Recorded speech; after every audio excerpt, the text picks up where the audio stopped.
দিন দুপুরে ডাকাতি, চাঁদাবাজি, সন্ত্রাসী চলতেছে না চলতেছে। জানি না সত্য মিথ্যা। আজকেও ফেসবুকে দেখলাম কোন এক আলেমের জিভ নাকি কে কেটে দিয়েছে। আপনারা দেখেছেন? এটা দেখেছেন? কোন এক আলেমের জিহ্বা কে কেটে দিয়েছে, যেই কারণেই হোক। দেখেন, গুনাহ এভাবেই সহজ হয়। আমরা গত এক বছর আগে, আপনারা শুনতে পেরেছিলেন কিনা আমার জানা নাই, পটুয়াখালীতে কোনো এক বাবা, কুলাঙ্গার বাবা, তার আপন কন্যাকে ধর্ষণ করত। আপনারা শুনছেন? এটা দেখেছেন? মিডিয়ার জামানা, এখন দেখবেনই। দেখেন, গুনাহটা এভাবেই প্রচার হয় কেন? বাবা যে মেয়েকে ধর্ষণ করতে পারে, এটা একসময় মানুষের কল্পনাও ছিল না, এবং এটা আসার কথাও না। একটা বাবা কিভাবে মেয়েকে ধর্ষণ করে? কিন্তু যখন নেটে চলে আসলো, আরো 10 জন শিখলো যে এই গুনাহও করা যায়। জিহ্বা একজন মানুষ আরেকজনের মানুষের কাটবে, এটা কিভাবে সম্ভব? মানুষের সঙ্গে মানুষের শত্রুতা থাকতে পারে, তাই বলে জিহ্বা কেটে দিবে? মানুষ এক সময় কল্পনাও করতো না, কিন্তু এখন চিন্তা করবে, হ্যাঁ, আমার সঙ্গে যার শত্রুতা আছে, বেশি শত্রুতা করলে আমিও তার এইটাই করব। কেন? এটা প্রচার হয়ে গেছে, এটা প্রকাশ হয়ে গেছে। তার জমিন আর কতটুকু গেলে আপনারা মনে করবেন কিয়ামত আসবে না? এখনো আমরা মনে করি কিয়ামত অনেক দূরে, কিন্তু রাসূল করিম সাল্লাল্লাহু আলাইহি ওয়াসাল্লাম বলে দিয়েছেন, আনা ওয়াসসাআ কাহাতাইন। 2 আঙ্গুল যেরকম একটার সঙ্গে একটা মিলে থাকে, আমার এবং কিয়ামতের মাঝখানেও সময়টা এরকমই, খুব বেশি দূরে না, যেটার আলামত আমরা এখন দেখতেছি। 2 নম্বর, মানুষের সমাজে মূল্য আছে।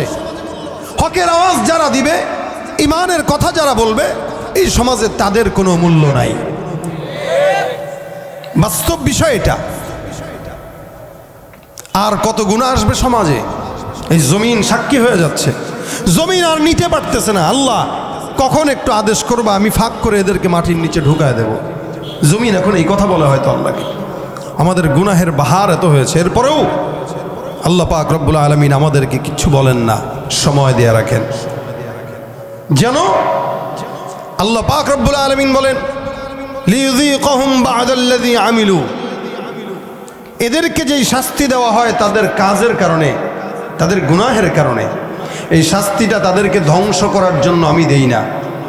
আমি এই উম্মতকে শাস্তি দেই এই নিয়তে যে এরা আমার দিকে ফিরে আসে কিনা। অথচ অন্যদেরকে আল্লাহ ধ্বংসই করে দিতেন, দরকার নাই তোদের ফিরে আসা। কিন্তু আমাদের বেলায় আল্লাহ পাক বলতেছেন, দেখি আমার দিকে ফিরে কিনা। এরপরেও আমরা তো ফিরি না, বরং আল্লাহর সঙ্গে নাফরমানি দিন যত যাচ্ছে তত বাড়ায় দিচ্ছি। ঠিক কিনা জোরে কর। এই মান্দারা, শুধুমাত্র মুহাম্মদুর রাসূলুল্লাহর জন্য আল্লাহ পাক আমাদেরকে এত সম্মান দিয়েছেন। সেই নবীর উম্মত হওয়ার পরেও যদি কেউ রাসূলের চরিত্রকে আঁকড়ে না ধরে, ওই ব্যক্তি নিজেকে মুসলমান দাবি করতে পারে, লেকিন মুসলমান হতে পারে না।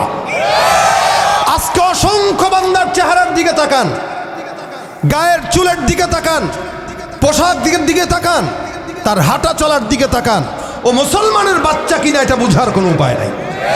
ওর চেহারার দিকে তাকাইলে মনে হয় আবু জাহেলের বংশধর। আর মুসলমানের চলাফেরা তো মুহাম্মদুর রাসূলুল্লাহর মতো হওয়া দরকার না। আজকে আমাদের পরিচয়, আমি অমুক দল করি, আমি ওই দলের সভাপতি, অথচ পরিচয় হওয়া দরকার ছিল আমি মুহাম্মদুর রাসূলুল্লাহর উম্মত। ঠিক কিনা জোরে কর। আল কোরআনের সৈনিক আমি, নেই তো পরাজয়, এক আল্লাহর গোলাম আমি, এই তো পরিচয় আমার, এই তো পরিচয়। ঠিক কিনা? আল কোরআনের সৈনিক আমি, নেই তো পরাজয়, এক আল্লাহর গোলাম আমি, এই তো পরিচয় আমার, এই তো পরিচয়। এই পৃথিবীর সবই নকল, এই পৃথিবীর সবই নকল, আসল কিছুই নয়, এক আল্লাহর গোলাম আমি, এই তো পরিচয় আমার, এই তো পরিচয়। ঠিক কিনা জোরে কর। কার গোলাম আমরা? জবান খুলে বলেন।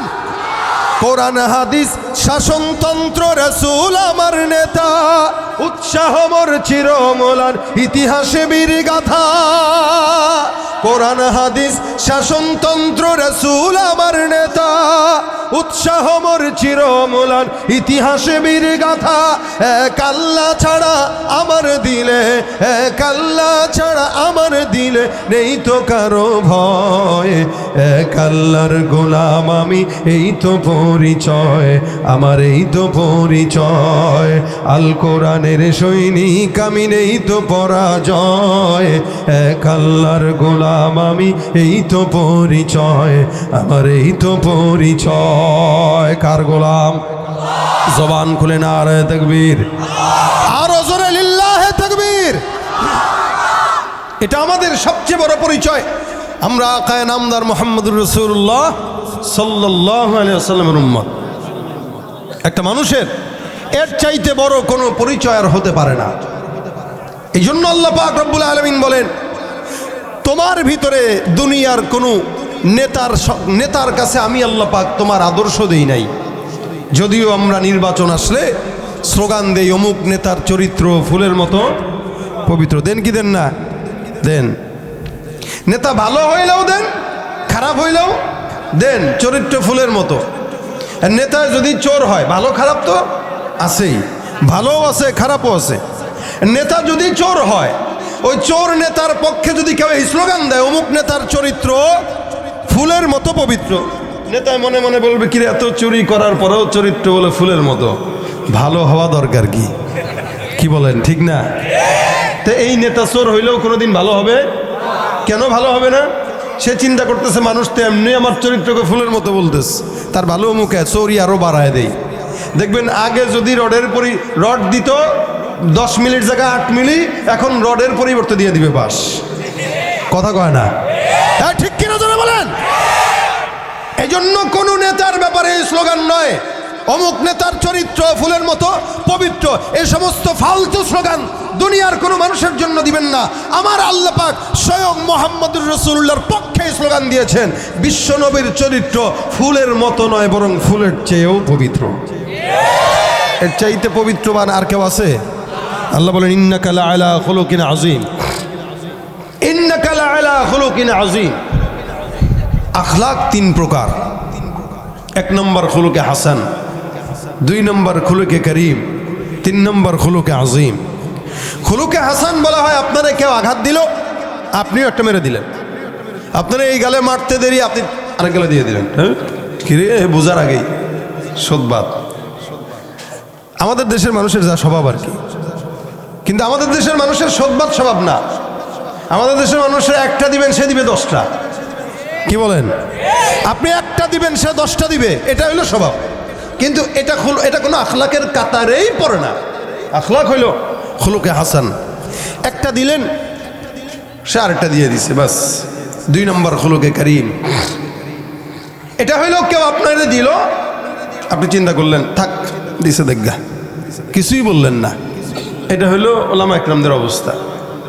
এদেরকে ধাক্কা দিলে ওরা চুপ থাকে, দূর থাকগা, মানে খুলুকে করিম। আরেকটা হইল খুলুকে আযীম। আপনাকে ঘুষি দিল, আপনি হাতটা ধরে চুমা দিয়া বললেন, ভাই হাতে কি ব্যথা পাইছেন কিনা? আল্লাহ পাক রব্বুল আলামিন বলেন, মুহাম্মদুর রাসূলুল্লাহ সাল্লাল্লাহু আলাইহি ওয়াসাল্লামের এই সর্বশেষ খুলুকে আযীমের অধিকারী তিনি ছিলেন। সুবহানাল্লাহ।